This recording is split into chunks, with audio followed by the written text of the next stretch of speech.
সকলকে জানাই শুভ সন্ধ্যা। আমি doctor Debashis Mondal, general and laparoscopic surgeon. আজকে আমি দুটি ছোট ছোট বিষয় নিয়ে আলোচনা করব। একটি হলো ফাইমোসিস আর একটি হলো প্যারাফাইমোসিস। ফাইমোসিস জিনিসটা কি?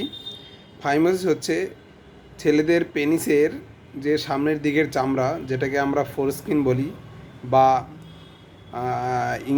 বা মেডিকেল ভাষায় আমরা প্রিপিউস বলি। সেই ফোরস্কিন বা প্রিপিউস যাদের সামনের দিকে টাইট হয়ে থাকে এবং পিছনের দিকে সরানো যায় না, সেই বিষয়টাকে বলা হয় ফাইমোসিস। এটি বেশিরভাগ ক্ষেত্রে জন্মগত হয় এবং অনেকের ক্ষেত্রে রোগজনিত কারণেও হতে পারে। এটি ফাইমোসিস অনেক রকম ভ্যারাইটির হয়।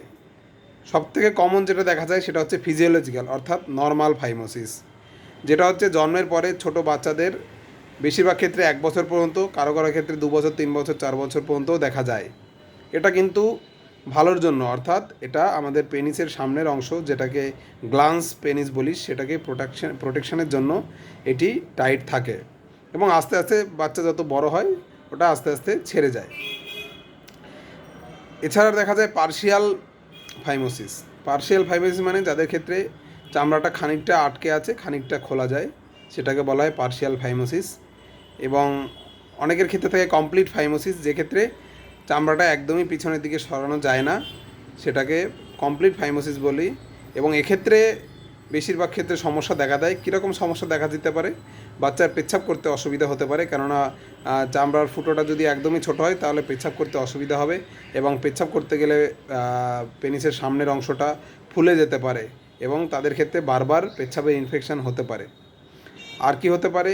এরকম ফাইমোসিসের ক্ষেত্রে চামড়ার মধ্যে স্মেগমা বলে একটা পদার্থ হয়, সাদা সাদা টাইপের, সেটা জমে যেতে পারে।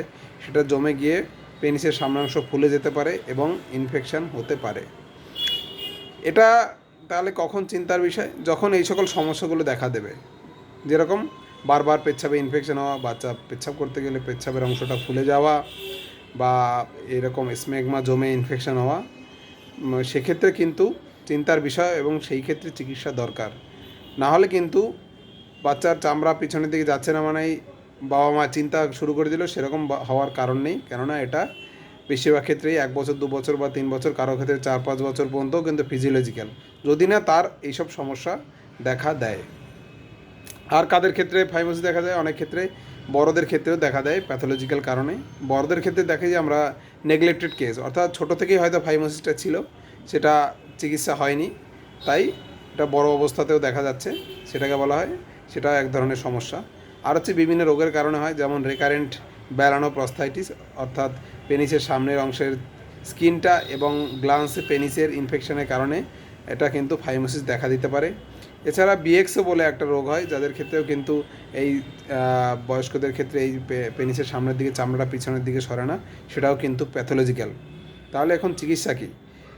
ফিজিওলজিক্যাল ছোটো বাচ্চাদের যাদের কোনো অসুবিধা নেই তাদের চিকিৎসা লাগে না, কিন্তু যাদের ক্ষেত্রে বারবার পেচ্ছাপে ইনফেকশান হয় বা পেচ্ছাপ করতে গেলে পেচ্ছাপের অংশ ফুলে যায়, তাদের কিন্তু চিকিৎসা দরকার। সেক্ষেত্রে আমরা পার্শিয়াল ক্ষেত্রে আমরা অনেক সময় মলম দিয়ে জেন্টেল ম্যাসাজ করতে বলি। কী ধরনের মলম দেওয়া হয়?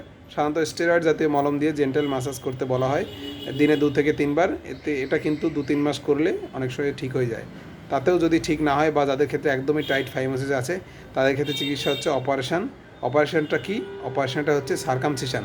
সার্কামসিশন অর্থাৎ পেনিসের সামনের অংশের চামড়াটা কেটে বাদ দেওয়া, যেটা কিন্তু মুসলমানি ক্ষেত্রে করা হয়।